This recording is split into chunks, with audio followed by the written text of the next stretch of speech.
If you have any statement for me, send it to me if you want me to look at.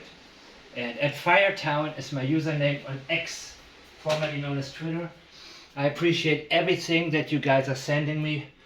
I have had a chance to review quite a bit lately.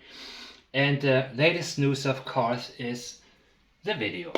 The enhanced video. And what's crazy about that is, it looks like that is exactly the video.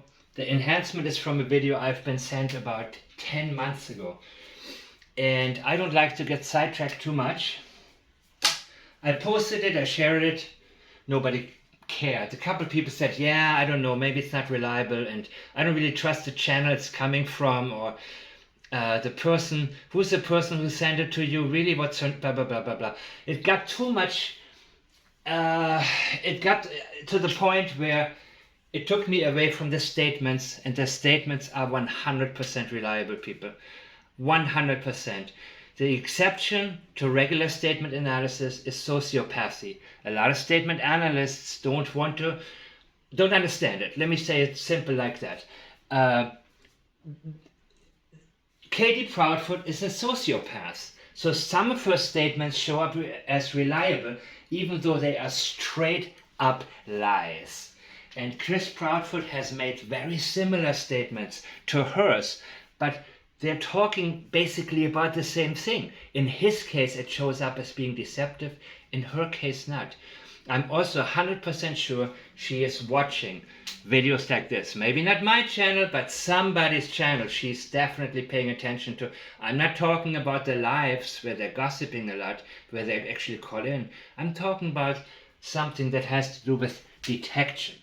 Be it deception detection, intention detection. Let's not forget this word. And they're learning.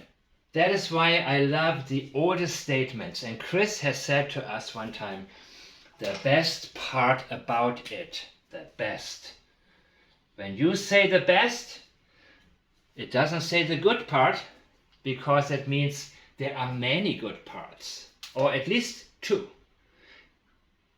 And he's telling us what the best one is. The best part about it. About what? Let's look at it later, because I want to talk about something else also. Is he has managed to do this, This, he doesn't say managed to do that. That would be distancing. This, he has managed to do this. It is close to home, whatever it is. So what is it? It is something that has been done without any evidence left behind whatsoever. Yeah, nice try. Remember my video about I can do whatever I want, I can do what I want? Listen, boisterous use ever. Aggressive or people, confrontational people do that. I do what I want versus I do whatever I want. You are nobody to tell me what not to do. That's what you hear in bars. That's what you hear when men have too much to drink, or they are whatever, testosterone gone wrong. So that's the type Chris Proudfoot is, without any evidence. And by the way, I'm not listening to him on the lives, because I cannot do it. As a statement analyst, I have to be objective. I have to allow him to show me who he is. So when he says, I listened to a couple of short statements from him, and I cannot allow myself to feel disgusted. I cannot feel you know what I mean? I'm very objective whenever I get to these statements, but I also allow myself to be guided by intuition towards what statements I'm paying attention to. And yes, if they trigger something within me, I'm saying, okay, let me just look at this. And then I calm down, then I'm cool, then I think about it, then I go very methodical about it. And that's what we have to do when we're doing this. Which is why I avoid being sidetracked as much as possible without any evidence left behind. Evidence Are you telling me evidence, or did you want to say, I vanished without a trace? I disappeared without a trace. I ran away. I left no evidence behind where I was going. Not very, it doesn't flow, right? Evidence? Is that the right word to choose? Sounds like a crime has been committed. He has managed to do this. Really, you're telling me all the time that he is not capable of so many things, and suddenly he's a genius? Okay, you're telling me he. But you know what? That is a placeholder. Because there's a mix of experiential memory and script going on, as well as self-censorship.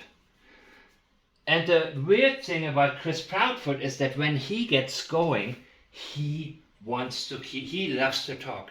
He loves to teach. He loves to be elevated or feel elevated.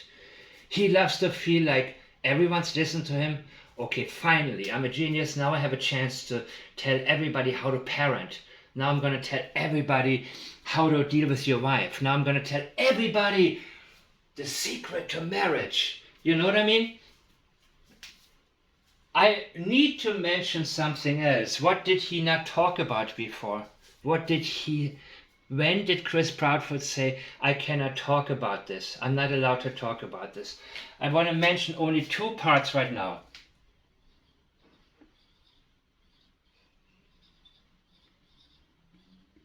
If you saw the latest video where the claim is that you can, I'm not going to be definitive about anything, but it's pretty amazing. It looks like what could be a foot and something hanging off. Was it socks? Was it house shoes? Let's assume that could be true. That would align with their previous focus on the assumed fact he left barefoot. And nothing is missing. They kept telling us nothing is missing. Nothing. You know why? Because he wouldn't leave in socks or house shoes, right? That doesn't make sense. Does it make sense for him to do that? Well, it doesn't make sense for him to go barefoot either. But whatever the reason is, the shoes is sensitive. It's very, very sensitive area. Because Chris insisted again and again and again, there's nothing missing here. People speculated, maybe him and Katie have the same shoe size. Could be. But why are the shoes so important? Is it that they don't want to leave any evidence left behind? What is it? People make mistakes when they are committing a crime. And later it comes clear. And in their language it reflects. People reflect the mistakes they have made, their concerns. Now remember, if you have not watched it yet, please take a look at my video about the camera footage where Katie makes two statements about camera footage. If anybody has a camera, if you can. And the other one, I haven't had the chance to see any camera footage to prove where he went. She again talks about evidence. Evidence is absolutely at essence to these people. Not information, not hint, not traces. If somebody ran away, as you tell me he has, we're not talking about a mastermind. You describe an emotional child with autism. You want us to believe he just ran out. So all of a sudden, you're talking about a huge concocted plan that sounds, and it is this and not that. If you're unfamiliar with what Sebastian did, why would you call it this? Wouldn't you call it that? that, whatever that he done. No, he takes ownership of this. It's very close to home. But listen, guys, you don't know what tomorrow's answers may bring. That was another more recent statement. And guess what? His house of cards is crumbling. You don't know. What he means is, I don't know. He's generalizing because he's afraid to face it. He's been running his mouth and boasting and being the fall guy for Katie. He felt invincible. He trusted that his wife will fix anything. Don't know what tomorrow's answers, really? Tomorrow's answers. Today, nobody has the answers. He told us that many, many times. And there's another statement I'm going to redo. No, not redo. You can watch it. You can look it up. It's a statement where he tells us that when the truth comes out, he's confident. He's telling us that he knows, and he's telling us that we don't know. I don't know if he's watching my video, my first one about who caused Sebastian Rogers'